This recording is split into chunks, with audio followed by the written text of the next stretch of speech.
علی رسولہ الکریم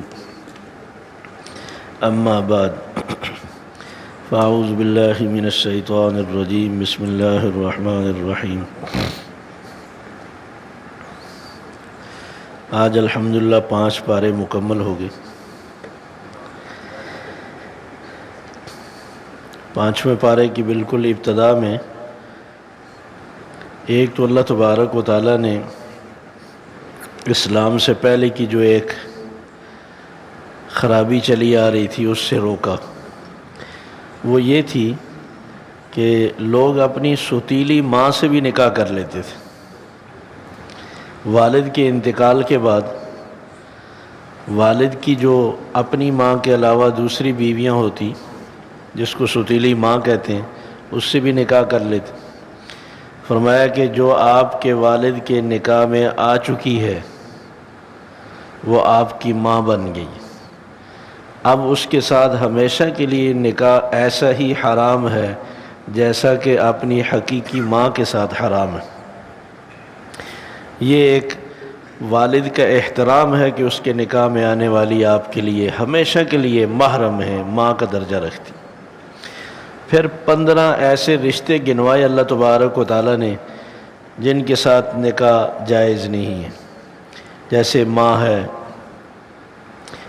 دادی ہے، پھوپھی ہے، خالہ ہے، بانجی ہے، بھتیجی ہے، بہو ہے، ساس ہے، رضائی ماں ہے، جس عورت کا دودھ پیا ہے 2 سال سے کم مدت میں اس کی بیٹی ہے، وہ بھی رضائی بہن ہے، حقیقی بہن کی طرح ہمیشہ کے لیے حرام ہے۔ اسی طرح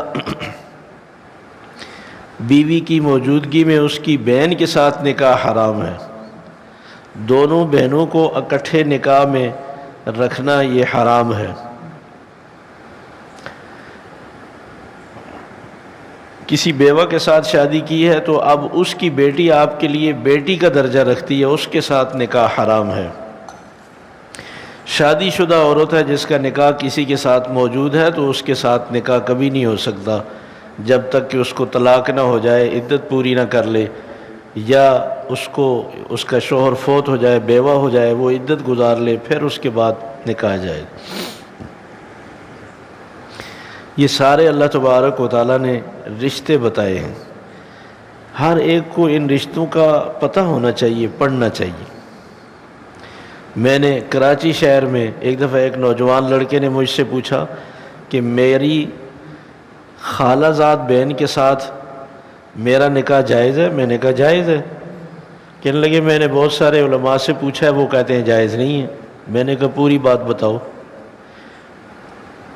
تب بات پتہ چلے گی نا۔ کہنے لگی وہ میری خالہ بھی میرے ابو کے نکاح میں،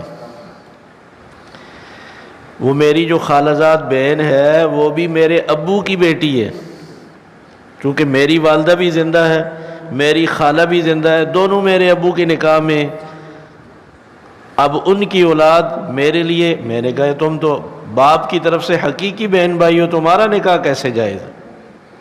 تمہاری خالہ کے ساتھ نکاح کیسے ہوا والدہ کی موجودگی میں؟ تو تمہاری خالہ کے ساتھ نکاح ہو ہی نہیں سکتا۔ کہنے لگے بس یہی غلطی ہوئی ہے، اس وقت پتہ نہیں چلا، اب اولاد جوان ہو گئی ہے۔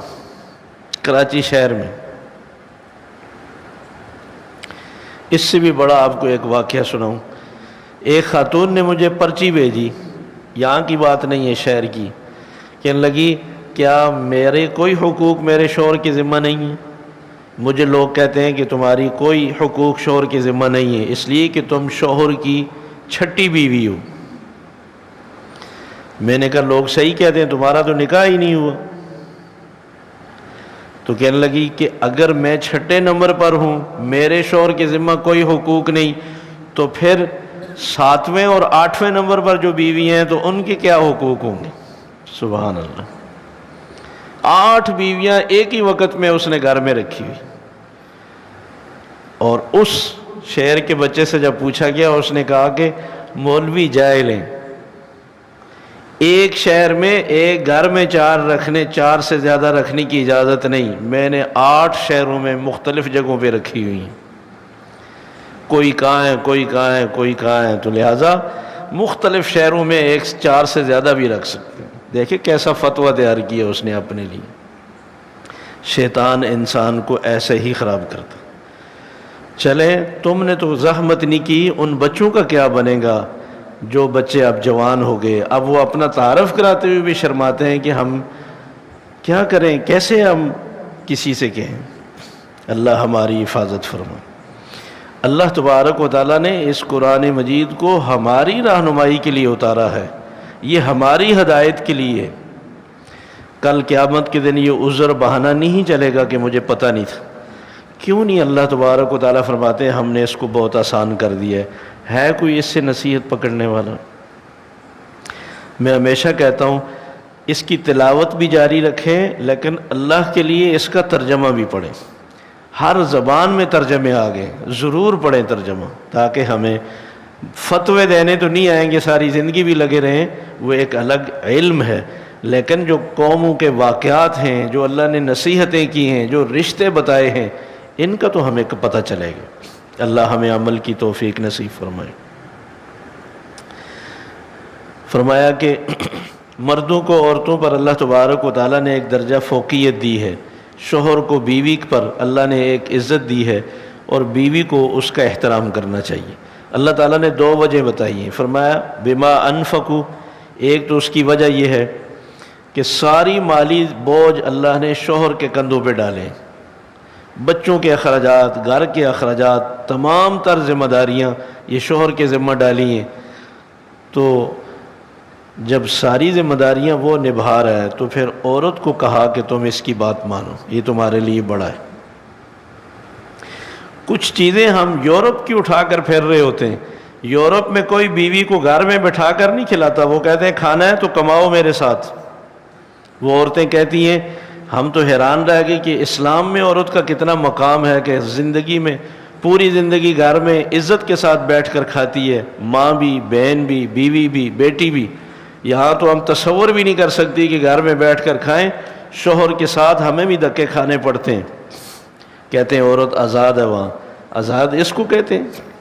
آزاد تو یہ ہے کہ گرمی سردی میں شوہر دھکے کھا رہا ہے اور بیوی کو باعزت 4 دیواری میں بٹھا کر کھلا رہا ہے. یہ اس کا کمال نہیں، یہ اللہ کا حکم ہے، اللہ نے پابند کیا ہے اس کو. اور دوسرا اللہ فرماتے ہیں یہ ہمارا فیصلہ ہے، سب کو اس پر راضی رہنا چاہیے. ہم نے اس کو بڑا بنایا ہے، حاکم بنایا ہے، لیکن حاکم کو بھی پابند کیا ہے. فرمایا اگر اس سے کوئی غلطی ہو جائے فاعظوہن، اس کو سمجھاؤ، آخر یہ بھی انسان ہے. پھر بھی اگر نہ سمجھے فاہجروہن، تھوڑا ناراضگی کا اظہار کرو، تعلق تھوڑا کم کرو. پھر بھی نہ سمجھے وضربوہن، پھر اس کو تنبیہ کرو. رسول اکرم صلی اللہ علیہ وسلم نے فرمایا تنبیہ کا یہ مطلب نہیں کہ ڈنڈے لے کر شروع ہو جاؤ.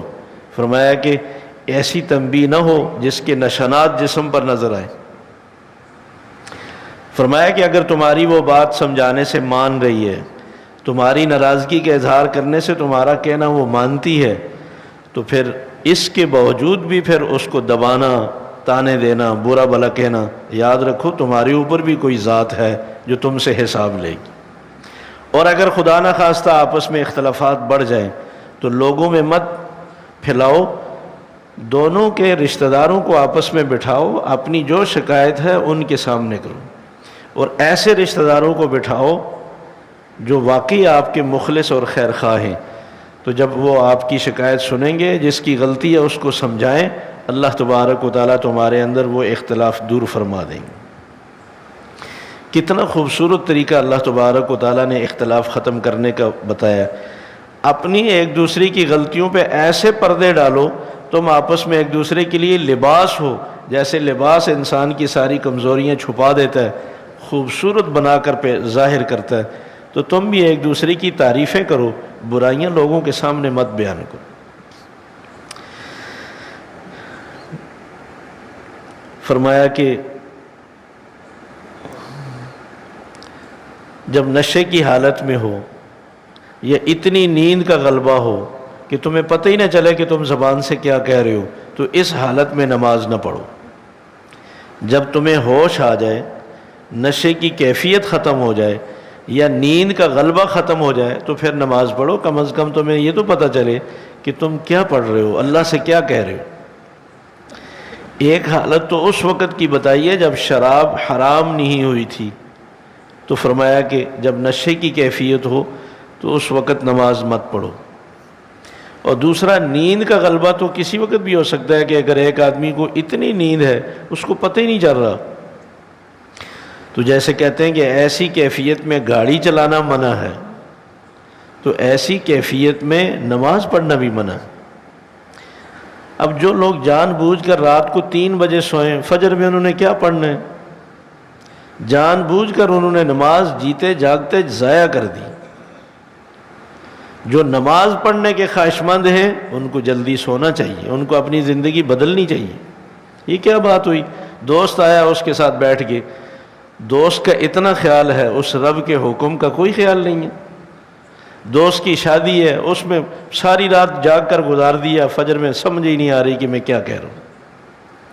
یہ اللہ نے بار بار قرآن مجید میں کہا ہے، میں نے رات تمہاری آرام کے لیے بنائی ہے، ضرور سارے تعلقات کا خیال کرو، مگر سب سے زیادہ حق اللہ کا ہے، اللہ کا حکم کی ہی ضائع نہ ہو جائے۔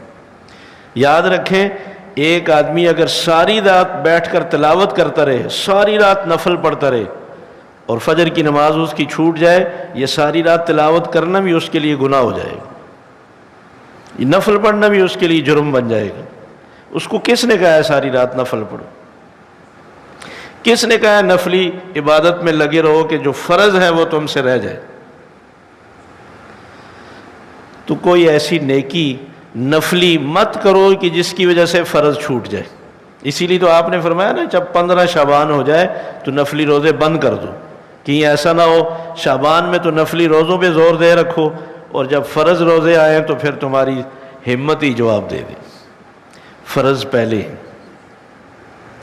رات بھر آرام کرنا چاہیے سکون سے، تاکہ فجر میں ہم جاگ سکیں اور اللہ کی عبادت ادا کر سکیں۔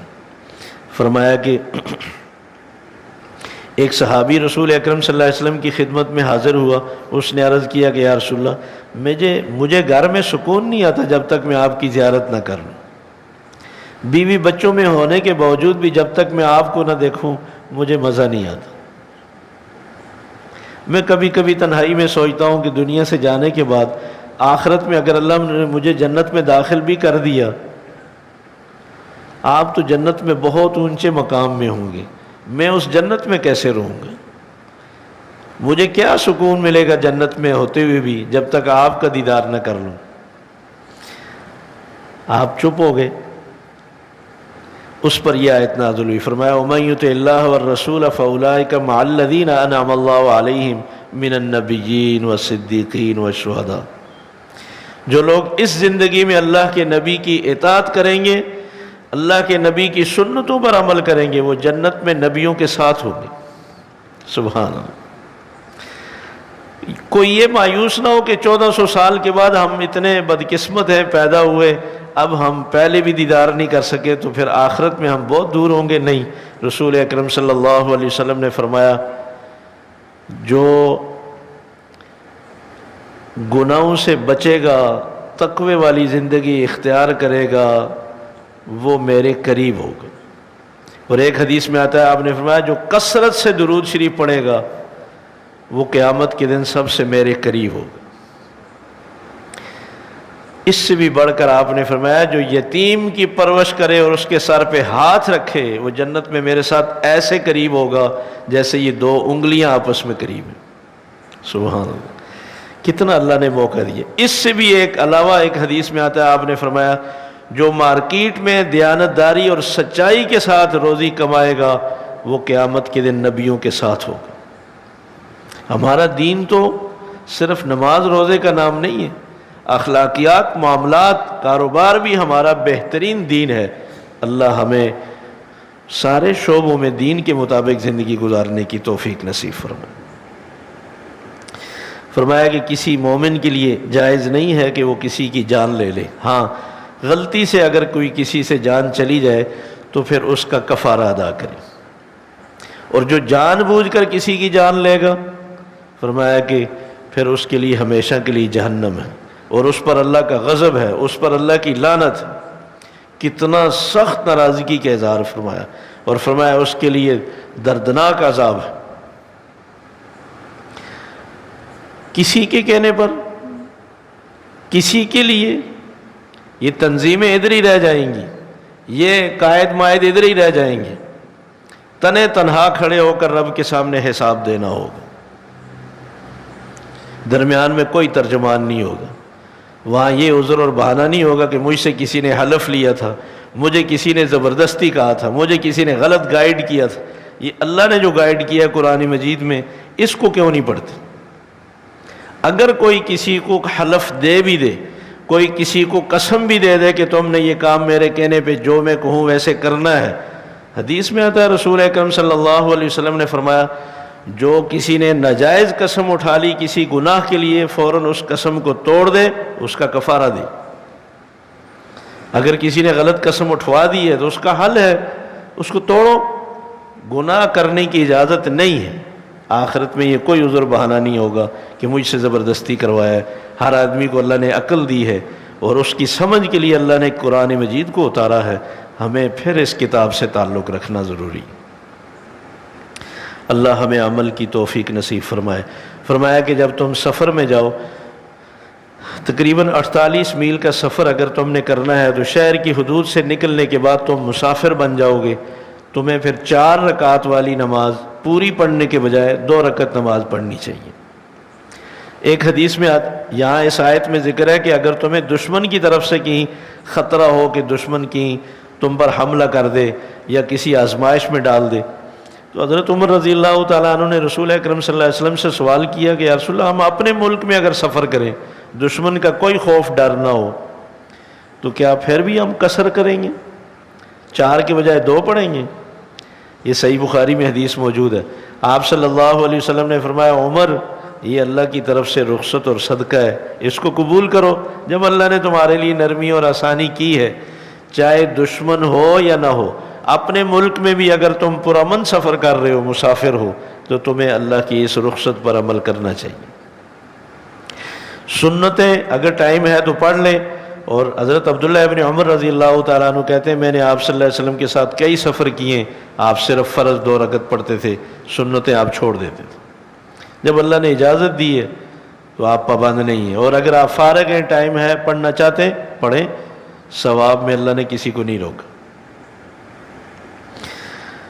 ایک واقعہ لکھا ہے کہ ایک دفعہ ایک منافق نے کسی کے گھر میں رات تاریکی میں دیوار میں سوراخ کیا اور اس کے گھر سے آٹا اور اسلحہ چوری کر لیا۔ بڑا ہوشیار تھا۔ اس نے کیا کیا، اس آٹے کی تھیلی میں چھوٹا سا سوراخ کیا، راستے میں گراتا ہوا گیا اور ایک جگہ یہودی کے گھر میں دروازہ کھٹکھٹایا، وہ کہنے لگا اب دیر ہو گئی ہے، میرے پاس یہ سامان ہے، گھر مجھے پہنچنا ہے، تو میں چاہ رہا ہوں کہ یہ آپ کے پاس رکھوا دوں، میں کسی ٹائم فارغ ہوا میں لے لوں۔ اس نے کہا لے، ٹھیک ہے، رکھ دو۔ یہ امانت رکھوا کے چلا گیا۔ اس کا خیال یہ تھا کہ اگر شور شرابہ مچا تو میں انکار کر دوں گا کہ میرا اس سامان سے کوئی تعلق نہیں ہے، اور اگر چوری دب گئی، شور شرابہ نہ مچا تو میں سامان وصول کر کے لے جاؤں گا۔ رسول اکرم صلی اللہ علیہ وسلم کا زمانہ ہے، چور کا تو ہاتھ کاٹا جاتا ہے، ہمارا جیسا ماحول تو نہیں ہے۔ اتنا دکھ ہوتا ہے۔ ابھی سفید ریش ایک بزرگ آدمی سے موبائل چھینا اور اس نے آگے سے انکار کیا تو اس چور نے اس کو گولی مار دی۔ کب ایسے چوروں کو پکڑا جائے گا اور کب ان جانوں کا تحفظ ہوگا؟ اب صبح ہوئی، جس کا سامان چوری ہوا تھا اس نے شور مچایا، اب جب نشان دیکھا لوگوں نے تو وہ اس یہودی کے گھر تک نشان موجود ہے، اور اس کے گھر میں تلاشی لی تو سامان برآمد ہوگی۔ آپ صلی اللہ علیہ وسلم کے پاس پکڑ کر لے آئے کہ جی میرے گھر میں چوری ہوئی ہے، نشان اس کے گھر تک موجود ہے اور سامان ہمیں وہاں سے مل چکا ہے، اور یہ کہتا ہے کہ یہ فلاں نے میرے پاس امانت رکھوائی ہے، اور وہ کہتا ہے مجھے تو پتہ ہی نہیں میں نے کب امانت رکھوائی۔ اب یہ ساری کہانی رات کی تاریکی میں ہوئی۔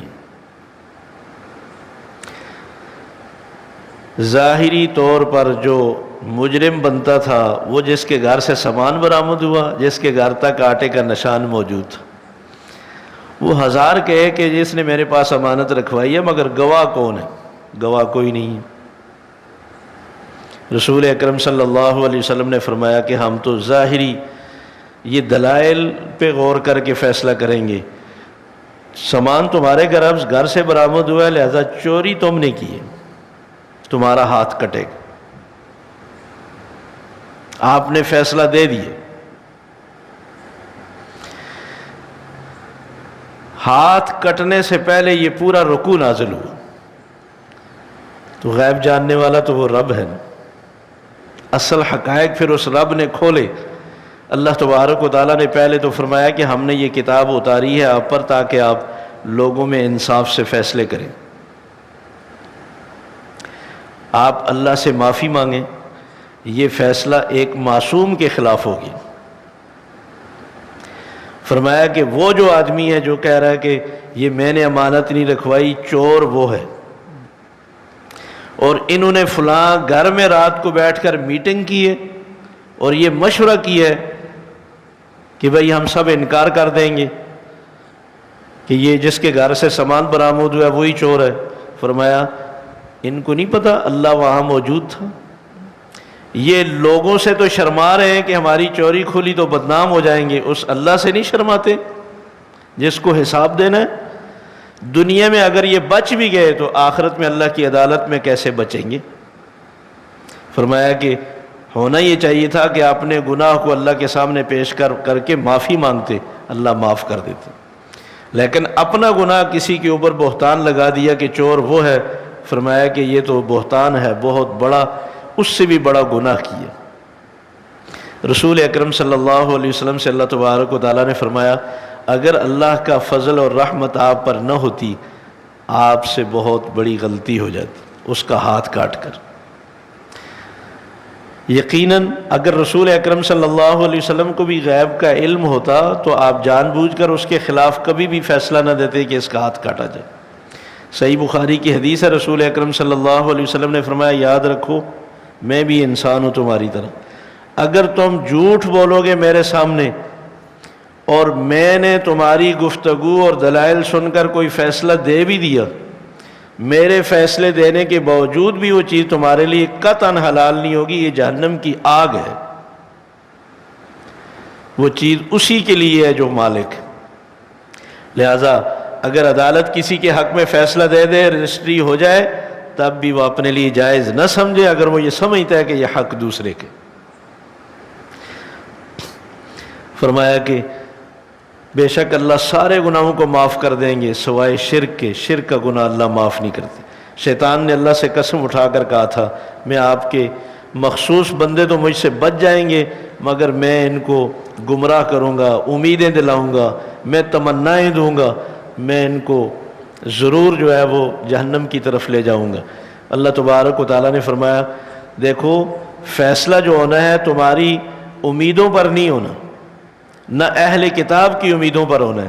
یہ نہ سمجھنا کہ ہم آخری امت کے لوگ ہیں تو ہم سے ایسے ہی جو ہے وہ چھوڑ دیا جائے گا، یا یہود و نصارہ کا خیال یہ تھا کہ ہم نبیوں کی اولاد ہیں، ہمارے اندر نبیوں کا خون ہے تو ہم سے کوئی پوچھ نہیں ہوگی۔